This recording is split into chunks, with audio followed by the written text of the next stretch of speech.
Hello बच्चों, let's read this question. The question say that which of the following ions dissolve in excess of aqueous ammonia? Option A Al plus 3, option B Cu plus 2, option C Ag plus, option D Zn plus 2। बच्चों question में हमसे बोला गया कि इनमें से कौन सा ion excess of aqueous ammonia में डिसॉल्व होगा। इसके रिगार्डिंग 4 आयंस गिवन है। तो सबसे पहले समझेंगे की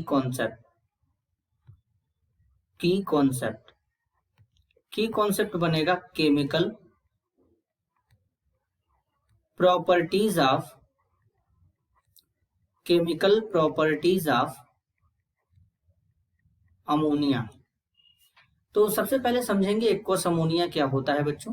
बेसिकली जो अमोनिया होता है NH3, ये हाईली वाटर सॉल्युबल होता है। जब ये वाटर के साथ रिएक्ट करता है तो इस तरीके से अमोनियम हाइड्रोक्साइड बना लेता है। तो इसी अमोनियम हाइड्रोक्साइड को एक्वस अमोनिया कहते हैं, या फिर इसी को हम ऐसे भी लिख सकते हैं AQNH3। AQNH3 मतलब AQ का मतलब होता है एक्वस, तो मतलब यहाँ पर अमोनिया वाटर में डिसॉल्व है। अब यहाँ पर जरा एक एक रिएक्शन को कंप्लीट करेंगे, समझेंगे। तो बेसिकली यहाँ पर जो एल्यूमिनियम आयन है Al+3 आयन है, जब इसको एक्वस अमोनिया के साथ ट्रीट करते हैं बच्चों, तो यहाँ पर बनता है एल्यूमिनियम हाइड्रोक्साइड, और एल्यूमिनियम हाइड्रोक्साइड का यहाँ पे व्हाइट प्रेसिपिटेट मिलता है। क्या मिलता है?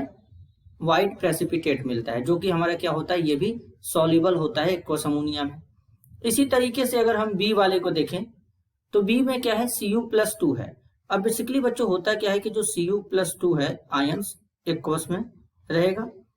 अब जब ये एक्वस अमोनिया के साथ रिएक्ट करेगा, लेकिन यहाँ पर जो एक्वस अमोनिया बच्चों हम लोग ले रहे हैं ये एक्सेस में है, तो यहाँ पर एक कॉम्प्लेक्स कंपाउंड का फॉर्मेशन होता है इस तरीके से CuNH3, यहाँ पर होल 4 हो जाएगा +2, और ये भी क्या रहेगा, एक्वस में रहेगा। ये सब वाटर सॉल्युबल होते हैं और ये डीप ब्लू कलर का होता है, तो ये भी हमारा एक्वस अमोनिया में सॉल्युबल है। इसी तरीके से अगर हम देखें Ag+ का, तो बेसिकली Ag+ हमारा होता है बच्चों आयंस। जब इसको हम लोग क्या करते हैं, Ag+ को एक्वस अमोनिया के साथ ट्रीट करेंगे। किसके साथ ट्रीट करेंगे? एक्वस अमोनिया के साथ ट्रीट करेंगे। तो कुछ इस तरीके से यहाँ पर रिएक्शन प्रोसीड होगा। इसको एक्वस अमोनिया के साथ ट्रीट करेंगे, यहाँ पर इस तरीके से अमोनिया लेंगे एक्वस में।